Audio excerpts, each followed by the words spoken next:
जगह से पेरेंट्स आए हैं, कुछ डीपीएस द्वारका के पेरेंट्स भी आए हैं, क्योंकि डीपीएस द्वारका के पेरेंट्स ने बहुत दिन तक ये लड़ाई लड़ी। आप में से बहुत लोगों को मालूम नहीं है, मगर इनका नाम लेके एक दुष्प्रचार किया जाता रहा है, तो ये भी अपनी कुछ बात कहें इनसे। बिल्कुल धन्यवाद माननीय शिक्षा मंत्री जी। सर ने बिल्कुल सही कहा कि हमारा नाम लेके पहले दुष्प्रचार किया जा रहा था, क्योंकि हम वो पहले स्कूल थे जिन्होंने स्कूल द्वारा की जा रही मनमानी को जो है वो क्वेश्चन किया था, और हमने हर उस प्लेटफॉर्म पे क्वेश्चन किया था जहाँ जहाँ पे किया जा सकता था। बट मैं ये कहना चाहूँगा कि 4 साल तक जो है वो हमें कभी भी किसी ने नहीं सुना। हम कई बार नॉक करते रहे। आपको जान के हैरानी होगी कि हमने कम से कम जो है वो 20 से 25 रिप्रेजेंटेशन दिए और उसके ऊपर कभी एक्शन नहीं हुआ। हम ना जाने कितनी बार गए, नॉक किया हमने पिछली सरकार के दरवाज़ों पर।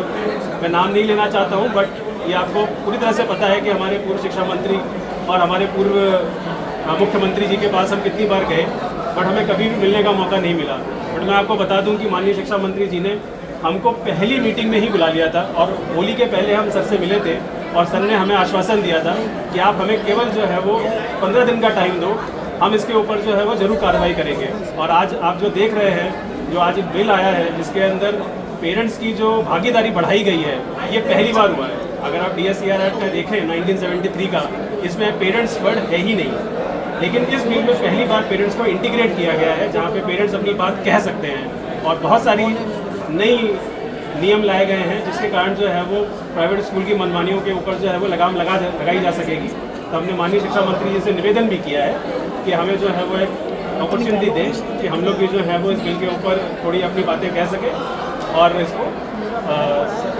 सफल बनाया जा सके। बहुत बहुत धन्यवाद सर। आपका नाम?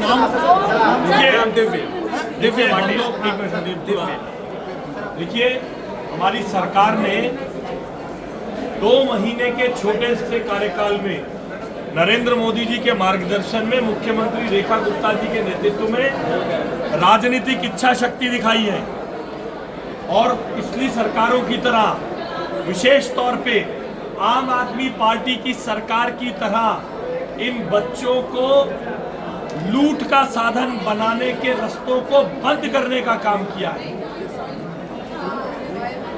ये काम उनके पास भी करने का मौका था, मगर उन्होंने बच्चों के मानसिक दबाव को, बच्चों के ऊपर दबाव डाल के उनके पैसे जो स्कूल छीन रहे थे, एक्सटॉर्ट कर रहे थे, उससे अपनी राजनीतिक महत्वाकांक्षाओं को पूरा करने के लिए स्कूलों से अंडर द टेबल सेटलमेंट करने का काम किया।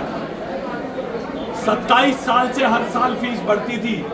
रेगुलेट करना और ट्रांसपेरेंटली रेगुलेट करने का प्रयास नहीं किया गया, और मैं बहुत जिम्मेदारी से ये कह रहा हूँ, स्कूल फीस बढ़ाते थे। आम आदमी पार्टी की सरकार एक झूठा हमला करती थी स्कूलों पर, और फिर टेबल के नीचे आम आदमी पार्टी के बड़े बड़े नेता हाथ मिलाकर बच्चों पर मानसिक शोषण होने देते थे। ये डीपीएस के लोग बता रहे हैं 2020 से कोविड के जमाने से 2020 से हम लोग सर इस लड़ाई को लड़ रहे हैं। किसकी सरकार थी 2020 में? 21 में किसकी सरकार थी? 22 में किसकी सरकार थी? 23 में किसकी सरकार थी? 24 में किसकी सरकार थी? 25 में हमारी सरकार ने डीएम की कमेटी भेजी, जिसकी रिपोर्ट के आधार पर कोर्ट की लताड़, पहली बार डीपीएस कोर्ट में केस हारा है।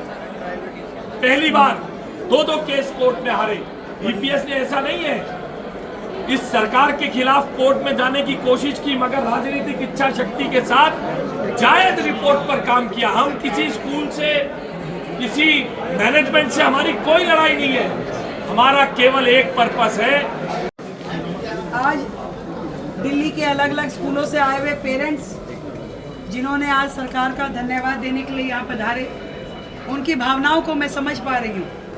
जिस तरीके से लगातार इतने सालों से दिल्ली के पेरेंट्स के साथ में अन्याय हो रहा था, स्कूल यदि फीस बढ़ाते थे तो सरकार उनकी सुनवाई नहीं करती थी, और कोई ऐसा नियम, कायदा, कानून ही सरकार के पास नहीं था जिसके माध्यम से इस पूरे फीस स्ट्रक्चर को रेगुलेट किया जा सके, या किसी भी तरीके से स्कूलों को ये कहा जा सके कि आपको किस तरीके से कितनी और कब और कैसे फीस की गाइडलाइन तैयार करनी होगी।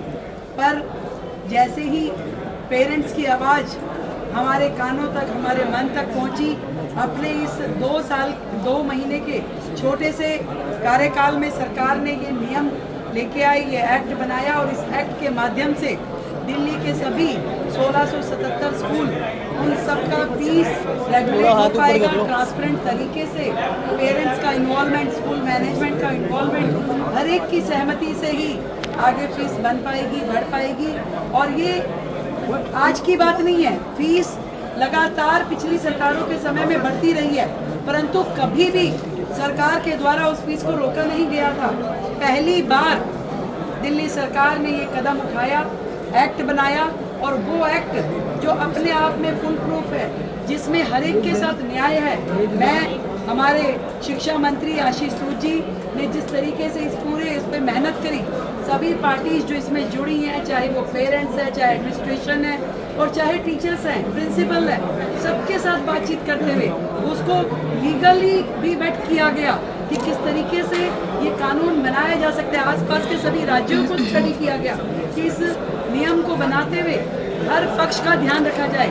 और मैं आप सबको, पूरी दिल्ली की जनता को ये विश्वास दिलाना चाहती हूँ कि वो समय जल्द आएगा जब दिल्ली के स्कूल, दिल्ली के सरकारी स्कूल इतने मजबूत कर दिए जाएंगे, इतने सुव्यवस्थित कर दिए जाएंगे, अपडेटेड कर दिए जाएंगे कि आपका मन प्राइवेट स्कूलों को छोड़ के दिल्ली सरकार में अपने बच्चे को भेजने का मन होगा। दिल्ली के सरकारी स्कूलों को हम वो रूप देंगे और वो मजबूती देंगे कि हमारे दिल्ली सरकार के स्कूल में बच्चे आएँ, पेरेंट्स उन्हें भेजना चाहें। प्राइवेट स्कूलों के बशर्ते दिल्ली सरकार के स्कूल और मजबूत और बेहतर बनेंगे। मैं दिल्ली की जनता को, दिल्ली के पेरेंट्स को, दिल्ली के बच्चों को बधाई देती हूँ कि ये कानून जो बना है, इसको तुरंत हम हाउस बुला करके इसके ऊपर मोहर लगा के दिल्ली के लोगों को इसे सौंपेंगे। Sir, congratulations. We are so thankful to this government कि आपने इतना bold step लिया कि पूरे फीस स्ट्रक्चर में जो भी प्राइवेट स्कूल्स में सभी में transparency and there is much clarity कि हर एक चीज में क्यों हो रहा है, किस चीज के लिए हो रहा है, सब चीजों में। Thank you so much. It was really a bold step and it was long due, ma'am. Thank you for giving us this and I'm sure अब schools और अच्छे से और ट्रांसपेरेंसी से हम लोग देख पाएंगे। हम स्कूल के अंदर बैठ के देख सकते हैं कि क्या हो रहा है हमारे बच्चे के साथ, फीस में किस चीज़ के लिए बढ़ा रहे हैं, क्यों नहीं बढ़ा रहे हैं। तो thank you so much ma'am. Shalimar Bagh, मैं आपके घर के पास ही स्कूल पढ़ता है और मैं ये कहना चाहता हूँ कि मैम आज सीएम के होते पे आगे मैंने कुछ एक्शन लिया और ये पहले से ही तत्पर थी इन चीज़ों में। जब ये काउंसिलर थे तब भी इन्होंने हमारे को जितनी मदद हो सकती थी हमारे स्कूल के लिए जो पेरेंट्स की करी थी।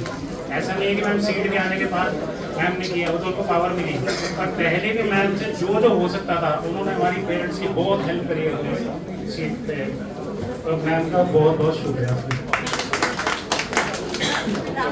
आप कहाँ से हैं बहन जी? कृष्णा नगर से। बहुत धन्यवाद।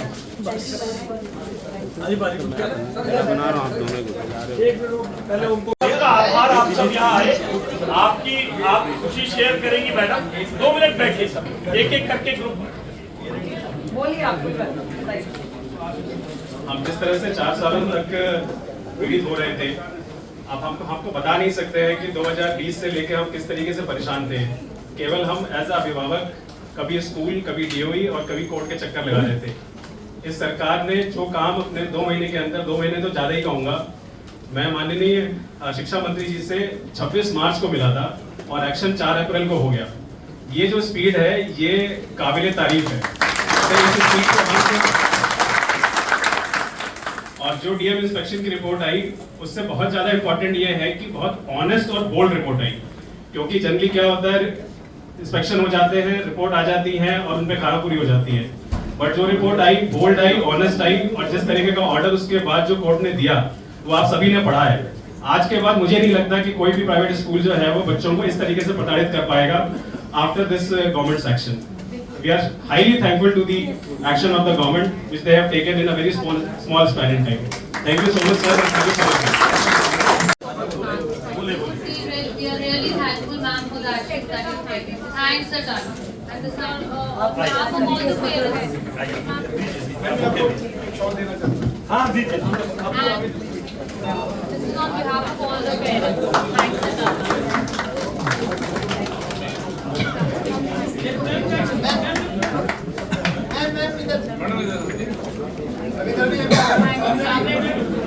सामने